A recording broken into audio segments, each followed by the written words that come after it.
Once again, Disney has brought one of its classics back in live action. And once again, it's not quite as good as the original. Lilo and Stitch, the timeless tale of an alien mutant genetic experiment and an odd little girl who just wants to be seen. Let's start with the good. The sets and locations are gorgeous. The scenes on the alien spaceships are believable, and they look great. They translated very well. And the scenes of Oahu, I believe that's where they are. No, scratch that. The scenes of Kauai, that's Ko-I-E, not Hawaii. Anyway, the scenes on the island are gorgeous. It really sells just how amazing that little slice of the tropics is. The various aliens look pretty good.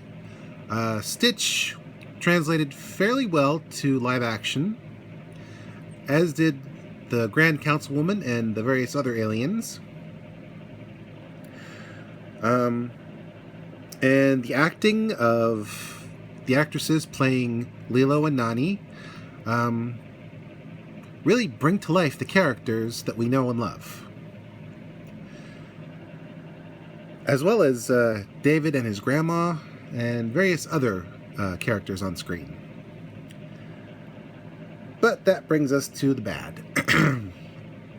I'm afraid 3 of our characters were done horribly, horribly dirty. Jumba, who was voiced by the late great David Ogden Stiers in the cartoon, is now played by Zach Galifianakis, without an accent. And that was a mistake. The other mistake being, spoiler alert, they made Jumba more of a villain. He's not friends with Pleakley, and he's far more antagonistic. Not to mention, his look didn't translate very well to the screen. Honestly, he looked kind of too small. And then there's Pleakley, who, in the cartoon and the TV show, ended up becoming an LGBTQ icon. And quite the comedic little noodle. Unfortunately, his actor, both voice and face, didn't really translate very well. There were shades of the Pleakley we know, but swapping out disguises for holograms that made them look human, Jumba and Pleakley, that is, kind of took away from both characters. And Pleakley, sadly, was far less of an icon than he could have been. Also, he seemed to be almost too large. Like, he seemed like bigger than, or taller than Jumba. And Jumba was the big one in the cartoon. And honestly, the original actors, voice actors' dialogue and movements in the cartoon were comedy gold, while the new guy, not so much. He just didn't have Pleakley's energy, which was kind of disappointing. As for Gantu,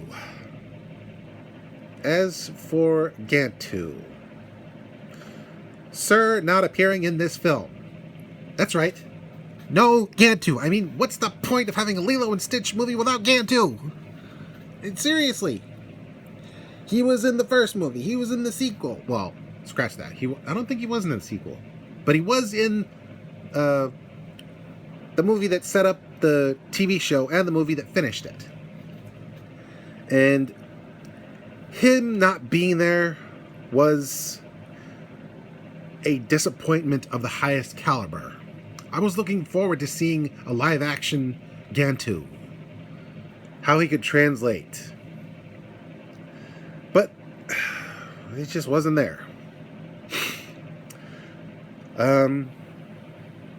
As for the various characterizations, like I said, Jumba and Plinkly just didn't translate very well. Plinkly didn't have enough energy. Jumba was too much of a villain. The Grand Councilwoman and the various aliens, including one psychotic little axolotl, were okay. Lilo and Nani were okay, but they were... I don't know. They felt like they were playing characters and not being characters, you know? David was not terrible, but his awkwardness was too toned down for the film. He was far funnier in the cartoon. We get a couple new characters. Tia Carrera, the original Nani voice, as a social worker. She was okay. The voice actress that played the fruit stand lady who got a melon on her head in the cartoon, she played David's grandma and had a much bigger role. She was cool. The actor they got for Cobra Bubbles, they should have paid Ving Rhames to come back. I believe Ving Rhames was the voice actor. Bubbles in this one was flat. I mean, the Cobra Bubbles in the cartoon was intimidating, but at the same time you knew his heart was in the right place.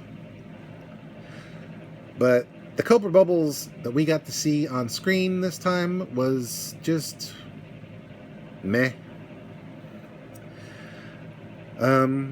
The story itself it holds pretty true to the original. But I don't know, it apart from the end, which felt kind of satisfying, the bulk of the show, it was just okay. Basically, the heavy lifting was done by the scenery and the music, which was another good part. They got the Hawaiian sound mixed with the Elvis soundtrack done perfectly, although I kind of wish they'd reused Winona Judd's version of Burning Love at the end. The actress that they got to sing it this time was okay, but I don't know, she lacked some of the oomph that Winona had. But anyway, so yeah, ultimately, the Lilo and Stitch live-action movie was watchable, but if you've seen the original, you will find the live-action one lacking. It was just okay. You know, not garbage like some of the live-action films, but not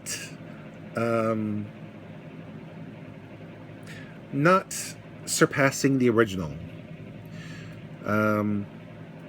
Honestly, you're better off getting DVDs of the original movie, the sequel, Stitch Has a Glitch, Stitch the movie, Lilo and Stitch the series, and Leroy and Stitch. That would be the best place to go if you want your Lilo and Stitch fix. But if you're curious about this live-action version and you want to see a halfway decent Lilo and a pretty good Stitch,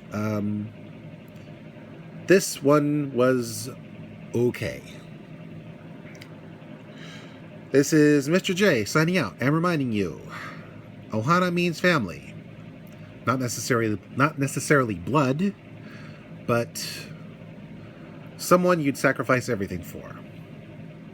And like the Marines, no one gets left behind or forgotten. But let's try to forget Zach Galifianakis as Jumba. And hopefully David Ogden Stiers is not rolling in his grave. See you on the waves. Mahalo.